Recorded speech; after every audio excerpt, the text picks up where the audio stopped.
Hello everyone, this is Sean, your roof guy. We are here in beautiful downtown Lake Bridgeport, Texas. Actually right off the lake here. Just finished the roof here, put an IKO Dynasty shingle on it. Really love that shingle. Let me show what we've got. As you can see, they're still finishing it here. Got to paint the pipe boots and all the stacks. You can see this roof came out absolutely stunning. This is a Weatherwood IKO Dynasty. It's a class 3 shingle. They'll get the discount from the insurance company for putting that shingle on. I'll register it for them.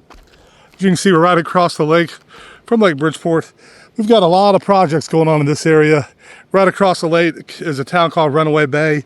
We've got 20 or 30 projects going on there right now. It's been a good summer, going to be a real good year. But this is what it looks like. They just finished the shed. Had to do some a little bit of landscaping there to get to it, but that's what we got. Beautiful roof. Knocked this thing out. It's 125. They started at 7 this morning. Knocked this 35 squares out in about 5 hours, 6 hours. Been a good day.